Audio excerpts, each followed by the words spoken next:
Derniers jours, des physiciens du CERN à la frontière franco-suisse, ils cherchent, vous le savez, à percer les secrets des plus petits composants de la matière.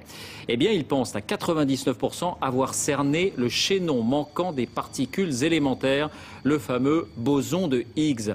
Alors, de quoi s'agit-il? Bonsoir Nicolas Châteauneuf, vous nous avez rejoint pour comprendre ce qu'est cette particule. On va plonger dans l'infiniment petit. Oui, alors David, pour commencer, prenons cette pomme et imaginons que nous ayons à disposition un microscope surpuissant qui nous permette de plonger toujours plus loin à l'intérieur de cette pomme. Eh bien, qu'est-ce qu'on verrait? On verrait que cette pomme, comme toute la matière qui nous entoure, David, est constituée de petites briques qu'on appelle des molécules.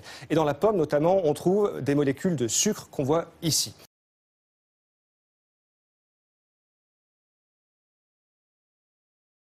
Alors cette molécule, elle est elle-même composée d'atomes et notamment d'atomes de carbone. Cet atome de carbone, le voici ici en gros plan avec son noyau et ses électrons qui tournent tout autour.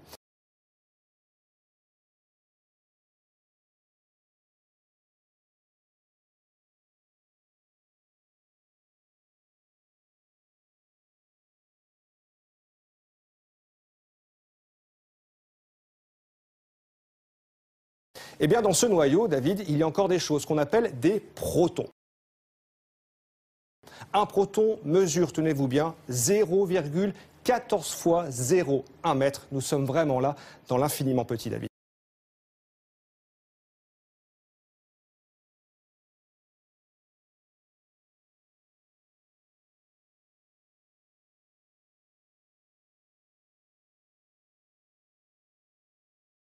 Alors, on va encore plus loin. Attention les yeux, qu'y a-t-il à l'intérieur de ces protons? Eh bien, à l'intérieur, on va trouver 3 quarks qui sont reliés par des gluons. Ce sont des noms un peu exotiques, certes, mais qui désignent des particules élémentaires. En fait, la matière est constituée de 12 particules élémentaires différentes et chaque seconde, des milliards d'entre elles nous traversent, vous et moi. Heureusement, David, on ne sent rien. Et le problème, en fait, c'est que pour que tout cela tienne debout, il manque une particule spéciale, une particule qui s'agglutine aux autres et qui leur confère leur masse. C'est le fameux boson de Higgs qu'on voit ici, qu'on a représenté. Les physiciens du CERN, en fait, le traquent, ce boson, et ils sont tout près du but. Pour eux, il s'agit ni plus ni moins de remonter aux origines de l'univers, de percer les secrets de la matière.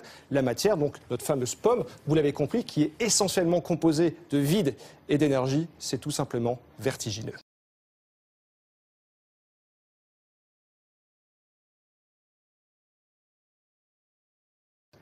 Merci Nicolas pour ces explications. Voilà, on va quitter